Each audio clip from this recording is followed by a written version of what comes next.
What's up, everybody? Sean here with True Forge Woodworks, another project that I'm putting out. I really appreciate you guys stopping in and taking a look at these videos. It really does help my channel. If you like what you see, make sure you subscribe and like and share this channel or this video. And I hope you enjoy it. So this originally was going to be actually a thin fluted vase.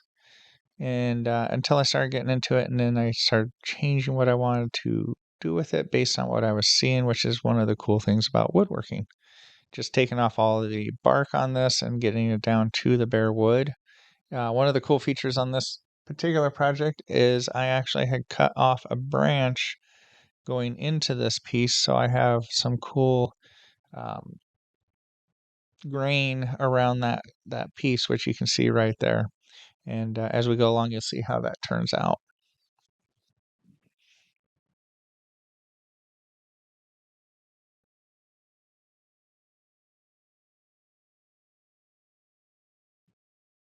I'm going to have to take this down quite a bit here. And it was kind of interesting doing this because once I got in there, on the outside, the bark looked fairly smooth around it. But once I started getting into it, there were areas where the bark actually was thicker and deeper into the wood. So I ended up taking out quite a bit to get that off. But that's what exposed the really cool part of this project.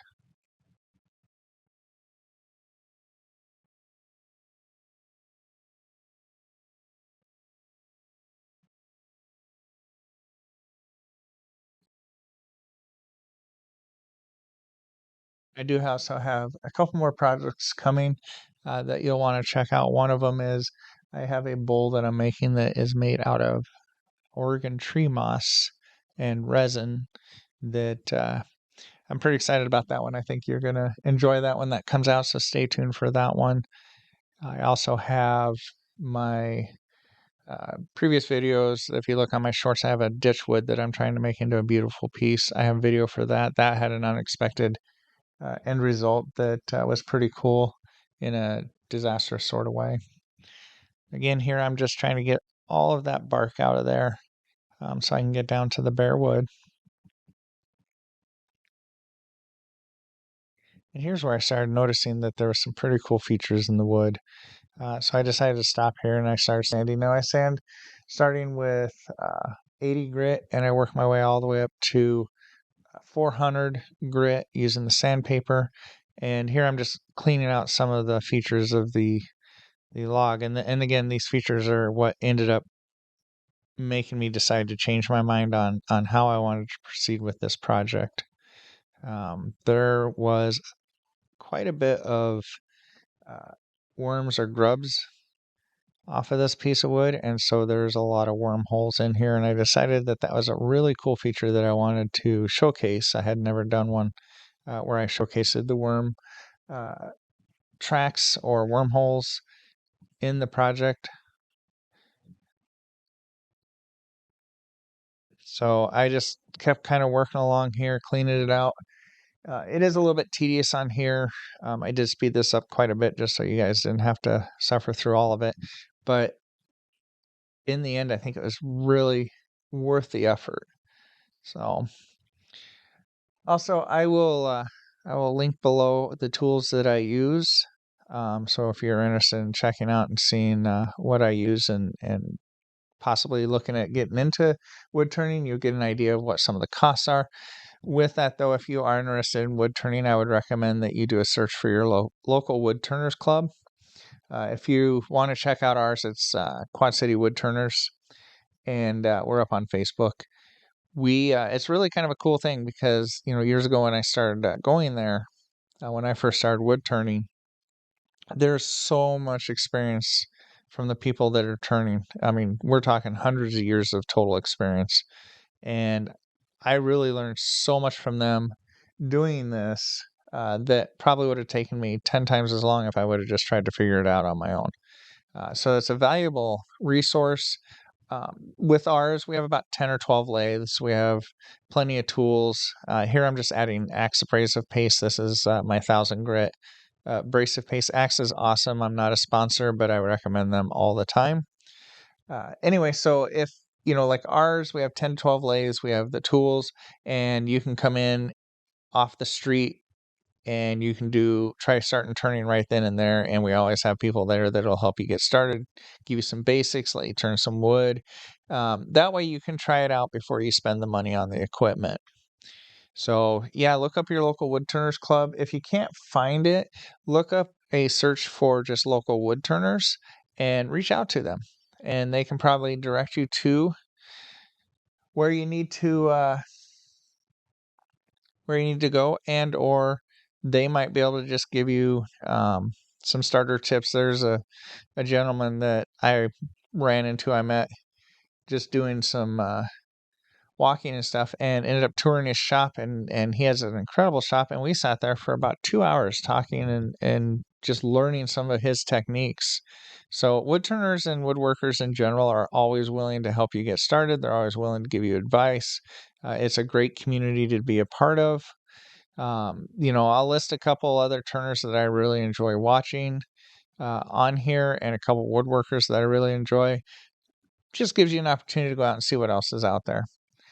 But I do appreciate everybody that comes and watches my videos and all the comments. I accept, the fact that you guys are out here to be entertained, and hopefully you're getting some entertainment out of this and maybe a little bit of knowledge. Just cleaning it up here. Again, I think it turned out pretty good. I do use my abrasive wax, then I'll put on some sanding sealer, and then I'll put on the Acks restorative paste on the outside here.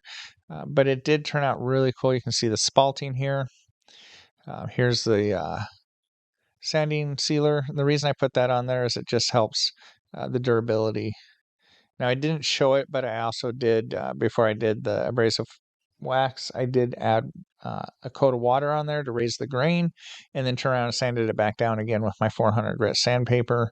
And that just helps, again, it's just to finish it off where, if it gets wet, you're not going to have grain raise. You're sealing it up, you're making it more durable. And then the Acks restorative paste here is just to kind of give it that sheen and that polished look.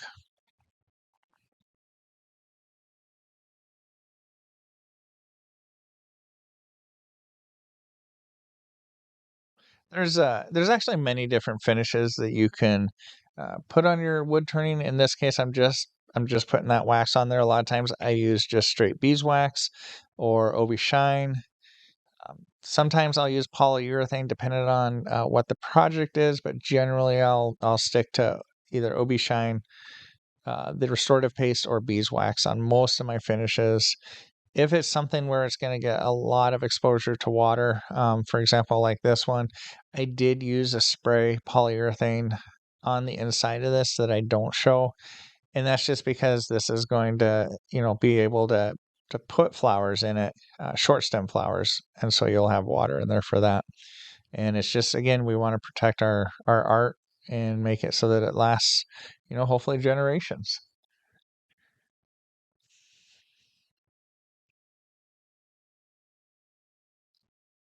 So, if anybody, and this is just a throw out just for fun, but if anybody has any ideas for what kind of logo I can have or create, throw it in the comments below, because I've been working on that for at least a year now, trying to figure out what I can do. Because what I'd like to start doing is stamping my woodworking.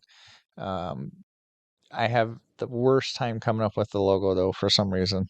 As much fun as I like to do things artistic, apparently creating my own logo is not one of them.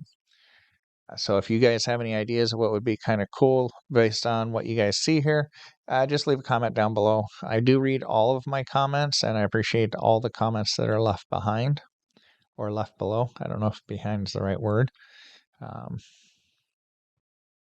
so with me, when I do the inside of projects like this, I like to use Forstner bits to start the process, and that just saves me time and wear on my tools. One of the things I've learned over the years is I do start, oops, sorry about the camera jump. I do start with a smaller Forstner bit before I go to my larger one. And I just find again, it's less stress on the larger Forstner bit, even though a lot of people I see just start out with that big one or the larger one. So here, I've learned the hard way. periodically when you're doing this, tighten up your project. I've had more than one come off the lathe, and when it hits you, it doesn't feel good, and when it shatters, it doesn't feel good. And I kind of think that the shattering part feels worse than the getting hit part. Um, so when you're doing this, yeah, always make sure you keep tightening. Make sure that you're being safe when you do this. Now, I'll tell you that some people might say, "Oh, what I did wasn't a safe way of doing something." You know what? What I do works for me. I'm not recommending you do it exactly like I do. You need to use all your own common sense and your safety and excuse me, procedures. Now, you did notice that my uh, arm there got a little bit loose, so I did have to tighten it. And that's one of the things, is you have to be aware of everything that is going on around you with this. Call it wood turning situational awareness. If something's starting to move that shouldn't, you need to just stop and fix it and then move on, because there's no reason to keep going and risk injury or damage when you don't actually need to. Sorry about that. So I'm just hollowing out the rest of this just to get that nice curve shape down below. One of the things with the Forstner bits, it does leave a point down in the bottom, a point hole that you have to come in, and you gotta level that out and take that out. And that's just because on the Forstner bit, there's a little bit of a screw tip. Here I'm just working on edging the roundover part, but I don't want to do too much because I do have that little slant piece, which was from another uh, part of a branch. Again, sanding the inside is just as important as sanding the outside. I will sand this up to 400 grit. Use the Acks Abrasive paste. I do have some wormholes in the top inside that will need to be taken here. Again, I'm just not happy. Sorry about the headshot. That's a nice hat shot there, I guess. Future videos, maybe I'll figure out how to edit that out and make it look a little bit better. Um, but hey, the fun part of this is I'm also learning the editing software on this. I've got Premiere Pro, and it's a process. And doing these YouTube videos, it's just a blast for me. It's a blast to think that I'm putting this out there and I might inspire somebody else to get into woodworking, because we don't do a good job in our schools of exposing children to woodworking anymore, to using our hands with projects. It's all computer online stuff, and yet there's so much satisfaction when you're doing this type of work. So that's one of the things, with my goal with this channel is obviously to build the channel to share it with more people, but it's also to get people interested in doing this type of work. And I always say this is my sanity time. I work a full-time job, and I get home and then I do the family thing. And then once everybody goes to bed, usually I get out into the shop about 10 o'clock at night. And it's not uncommon for me to be out there until 4 in the morning. And I lose all track of time. It's just so relaxing to come out here and just do this work. And to have the ability to share it with essentially the world, um, that to me is an incredible opportunity, and gives me the ability to share, but it's also makes it a responsibility to really do my best in this art so that people, see the beauty of wood. So here I use a technique to switch this out. I'm removing the um, tenon here of the base. So what I did is I like to use a tennis ball and some paper towels, and I create a friction connection using the tailstock to push it into that tennis ball. The tennis ball will flare out as it gets smushed, and that gives me enough strength tension on there that I can come in here and I can start taking down the tailstock. One thing with the base, of this type of a project or bowls or anything like that, I learned this the hard way. You need to give it a little bit of a inward slant towards the center. And the reason you do that is it actually sets more level that way. Sorry about the camera jumps here, just trying to get in to show you guys removing this last little bit. One thing I will tell you is when you're doing this, slow your lathe down and be careful, because it's going to pop off, so you have your hand there, but you're also using your chisel without having that second support of your hand. So you want to be ready to grab it. You want to, be careful because you don't want to get catches. The last little part here, I use the ball, I set it down between the rails, and I'm just sanding down that last little bit of a nub that I didn't get off with the chisel. And again, guys, I will tell you that everything that I do is the way I do it is not necessarily the best way to do everything. So please take caution if you're getting into the woodworking and you're doing this. Make sure that you're being safe for you. And there's nothing wrong with being safe. I have all my PPE when I'm doing this so that I don't, my face shield when I'm turning because I don't want to take a hit to the face. I have a respirator. I use rubber gloves when I'm applying, chemical products. Even though it's, just wax and sand, I still like to wear a glove when I'm applying my abrasive paste or the sanding sealer because I don't want my hands to get worse than they probably already get from doing this stuff. But you need to take care, of yourself and be cautious. And if something doesn't seem right or doesn't seem safe, take a step back, take a 10-minute break and think about it. There's nothing wrong with that. And when I do this, the biggest thing is I want you guys to know to be safe. I don't want anybody to get involved with woodworking and not be safe. That would be really detrimental to what I want to produce and provide out here for you guys. Just finishing up the last little bit here, guys. Again, I greatly appreciate you taking the time to watch this video.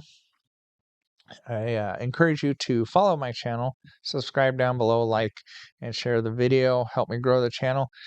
I do have a 500 member. Once I hit 500 followers, I will be doing a giveaway. So stay tuned for that. I have a pretty cool project that I'm doing for that because I know I'm starting to get up there, and I really am excited to be able to give away a project. And yeah, stay tuned for that. Again, like, subscribe, share, all that fun stuff. But ultimately, guys, it's you. I do this for all of you, and I enjoy doing this for everybody. Again, this is what gives me my sanity. This is what helps me de-stress at the end of the day, and that's one of the benefits of doing woodworking. The other benefit, of course, is I don't have to go shop for Christmas presents because everybody on my Christmas list gets something made out of wood every year. So I have fun doing it, and then I don't have to spend money on Christmas. Anyway, here's the end project. Guys, thank you so much for watching this video. Check out my other videos. Check out some of these other turners. We greatly appreciate it. Have a good day.